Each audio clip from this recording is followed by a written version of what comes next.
everything was bark in German, we didn't understand half of what they were saying.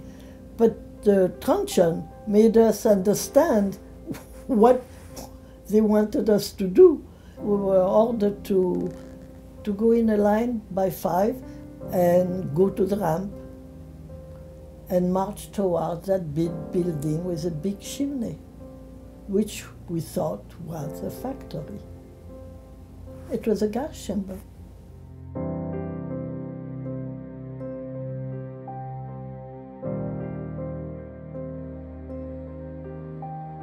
She began to beat me up, and I thought, I'm going to die. And all of a sudden, in my mind, I don't know, I had this kind of peace that came over me, and I said to myself, I'm okay. I didn't do anything wrong. I can die. They can kill me, but I can die. I gave permission for me to die. And that, from then on, that's why when I came back and I said the German didn't kill me, nobody ever will. C'est vrai.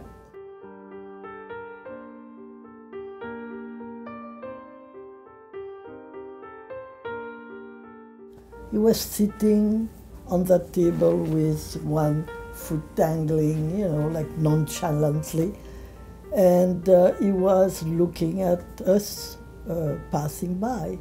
He didn't like pimples or pus or whatever you had. So he would take right away to the left or to the right.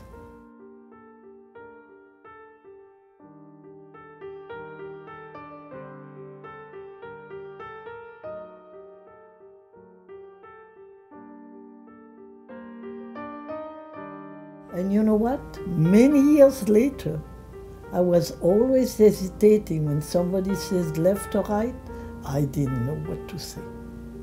I was always afraid that I made the wrong choice.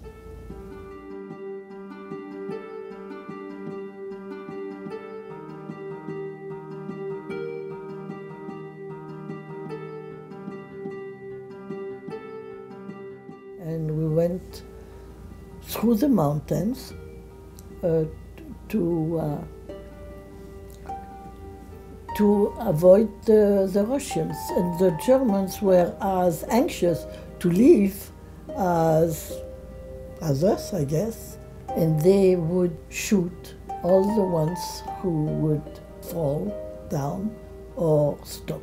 So the third day, I decided that I had enough. I couldn't go on anymore.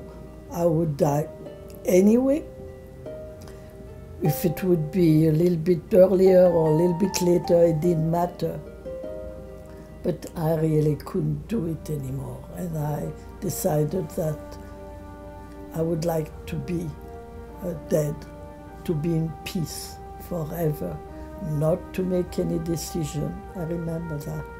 Not to have to decide what I should do. Peace. So I decided to step aside and to stay on the side of the road and to wait for SS to come up and to shoot.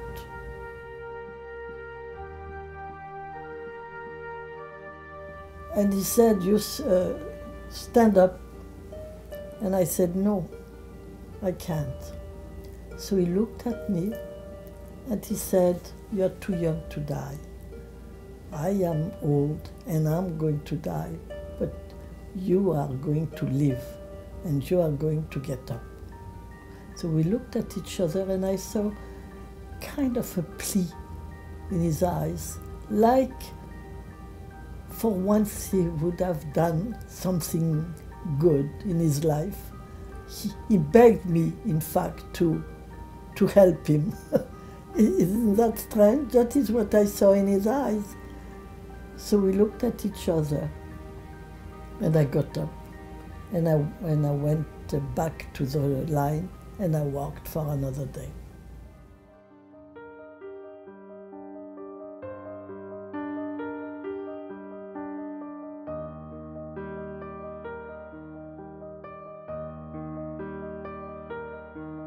He was not supposed to be born in March. He was supposed to be born beginning of April. So the 7th of March 1955, the water broke and my son was born. And for me it was something very, very important. I guess that it must have been all the time a date that was printed in my soul. It has a meaning. And the meaning was that I have to live for my son and for myself. It's a triumph of life over death.